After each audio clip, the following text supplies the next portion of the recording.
I belong to a new underclass. Welcome to Genetical, gentlemen. No. We now have discrimination down to a science. You can't do politics only with science. Can't the laws of nature also explain human beings too? Not necessarily. People have moral rights that can't be decided like the laws of nature. Just watch the film Gattaca. It's about eugenics, which is basically about choosing which embryos are born. Eugenics is a political program with a moral agenda using science as a justification. This is science fiction. Not at all. The term was coined at the end of the 19th century by the mathematician Galton. He was a driving force behind eugenics. Together with Pearson, he founded the magazine Biometrica, which was a successful way to spread his ideas. Galton's whole aim was to encourage geniuses from the upper class to have more kids, while everyone else should be prevented from doing so. He tried to use statistics to distinguish men of genius from the less talented. To achieve this, he introduced statistical methods that are still used today. Oh yes, you have already made a video about this. The link is at the bottom of the description. Galton's theories were well received. His closest ally was the mathematician Pearson, who also expanded statistics with new methods. He was a big advocate of eugenics too. Pearson was convinced that every philosophical question could be answered by the natural science. And not only that, he also believed that knowing the laws of nature was key to understanding moral behavior. Only those who understand the laws of nature can act morally. Pearson based his moral convictions on the theory of evolution. That's not wrong. But he's got his own idea about how evolution works, and he hasn't got any proof to back it up. He believes that evolution does not necessarily develop naturally, but that experts should intervene to influence it, according to their criteria. How am I supposed to understand that? It's basically like breeding animals, like chickens or cattle. They use the best specimens to breed, so that in the end you only have strong animals. Basically, eugenicists see people as like animals. That's a terrible idea. How can you justify something like that? With good intentions. They were close to a socialist movement called Fabianism. They wanted to do good for people and achieve this using scientific methods. It was a socialism for English gentlemen that was directed against the church. Science was supposed to be a better alternative to faith and create a new rational morality. Most eugenicists like Galton and Pearson were also imperialists. Britain had a world empire, and they were proud of it. For them, imperialism was proof of the evolutionary superiority of science, technology, and Great Britain. So it made perfect sense to bring these imperialist ideas to their own country. At the top of their list was the breeding of humans. I have taken the liberty of eradicating any potentially prejudicial conditions. Right. We were just wondering if it's good to just leave a few things to chance. You want to give your child the best possible start. Believe me. But how are they going to make this happen? There are two types of eugenics, positive and negative. Positive eugenics is all about encouraging people who are seen as worthy of having more kids, while negative eugenics is about making sure that those seen as inferior don't have kids. Most eugenicists were into both of these approaches. In any case, the people involved weren't even asked, just like the conquered people in the colonies weren't asked. The eugenicists nevertheless considered themselves to be good, because they believed they could rely on sound scientific theories. It was around this time that the German priest and biologist Gregor Mendel was rediscovered. In 1866, 50 years earlier, revolutionary discoveries are often not immediately recognized. Mendel discovered the rules of heredity during experiments in his monastery garden. By breeding pea varieties, he was able to describe how genetic material is passed on. Then, a bit later, the German Dr. August Weismann did experiments with mice to show that learned or new characteristics don't affect the genetic material. He cut off the tails of mice to do this. but their baby mice still had tails. The eugenicists were all about Mendel and Weismann's theories because they fit with their racist views. Unlike Darwin, changes in genetic makeup don't happen gradually but in leaps. The environment has no influence. It is the ancestors who pass on their genetic material. For eugenicists like Galton, however, Mendel did not go far enough. For Mendel, only the egg cell, that is one generation, was important, whereas for the eugenicist, genetic material lasts for many generations. To prove this, eugenicists didn't work with biology, but with statistics. We must proceed from inheritance in the mass to inheritance in narrower and narrower classes, rather than attempt to build up general rules on the observation of individual instances. Shortly, we must proceed by the method of statistics, rather than by the consideration of typical cases. Why is he so set on relying only on statistics? Pearson wrote down his worldview in The Grammar of Science. For him, the frequent occurrence of a fact is already a scientific law. Only the regular occurrence of a fact, what he calls a sequence, should be taken into account when making conclusions. He thinks individual facts are insignificant, so you don't need to explain what they mean. The only information that is taken into account from an individual event is its frequency in a statistic. This means everything can be expressed in numbers. These numbers can be calculated and produce a clear result. That's how you work in the natural sciences. Now, only seconds old, the exact time and cause of my death was already known. Neurological condition, 60% probability. Manic depression, 42% probability. Attention deficit disorder, 89% probability. Heart disorder, 99% probability.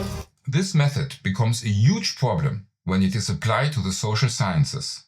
But this is basically what Pearson's Grammar of Science is all about. The problem is that people aren't just objects made of matter and energy, but we also have moral rights. Pearson considered the moral questions that philosophy, for example, deals with to be superfluous, because for him, they are not scientific. Moreover, philosophy is too abstract, whereas his method leads to immediate results. He cites Weismann as an example.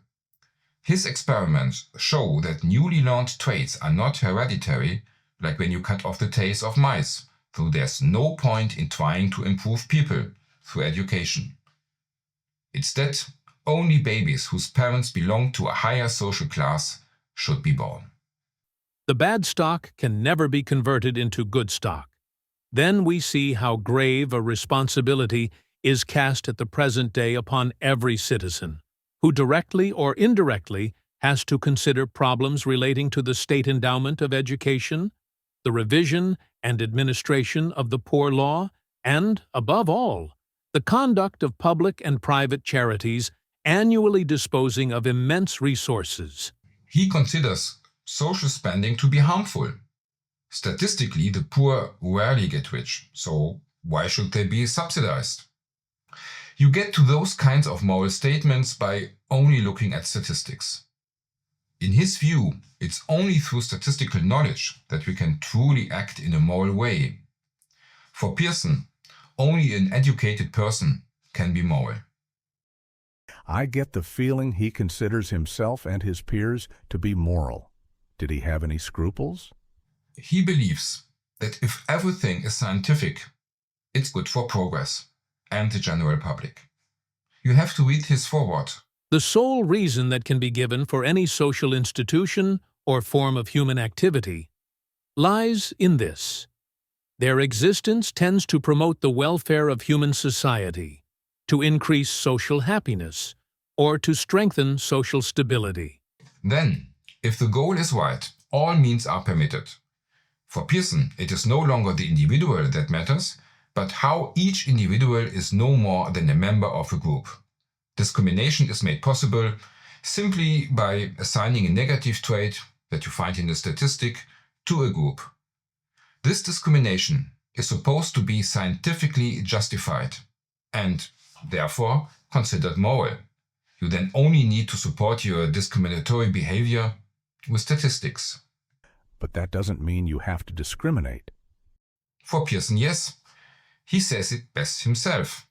It is the herd, the tribe, or the nation which forms the fundamental unit in the evolution of man. Mankind advances through pain and suffering only.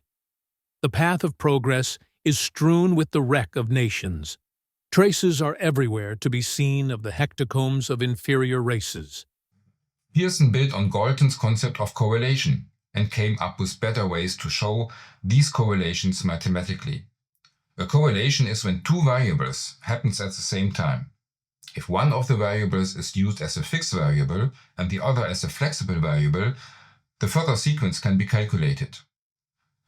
However, these are just probabilities. This means that not all cases confirm the correlation. In addition, only a sample of all cases can be calculated. Pearson calls this the standard deviation.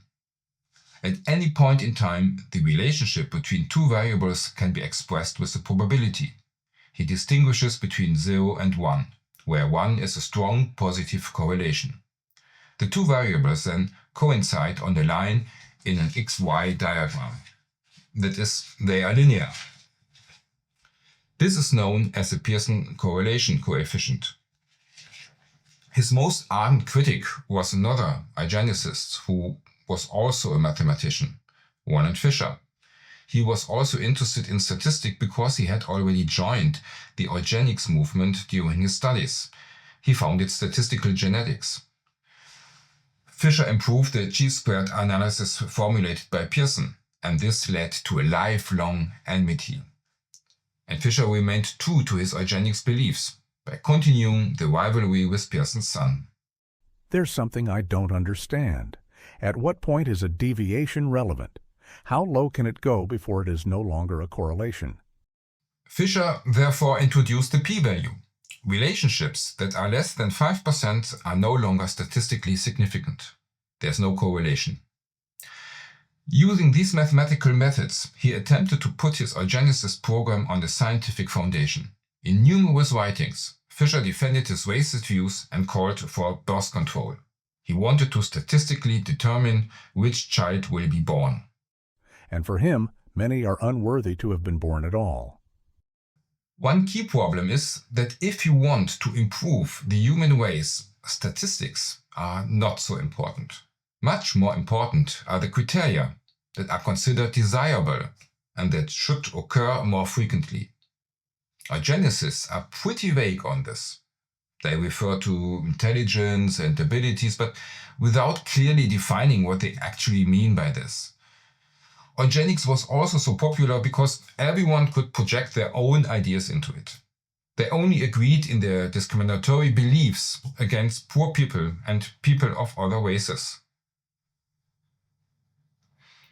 Before the eugenics movement was founded, the philosopher Nietzsche already addressed the problem. He rejects the idea that we should breed only people of one class or race. The danger for these strong communities, based upon individuals who all share a similar character, is a gradual increase in inherited stupidity. It is the more unconstrained, the much more uncertain and morally weaker individuals upon whom spiritual progress depends in such communities. These are the people who attempt new things, and in general, many different things. The strongest natures maintain the type. The weaker ones help to develop it further. Nietzsche believes that every disadvantage a person may have has also an advantage. In this respect, the famous survival of the fittest does not seem to me to be the only point of view from which the progress or strengthening of a person or a race can be explained. So, anything is possible, even that this movie has a happy ending.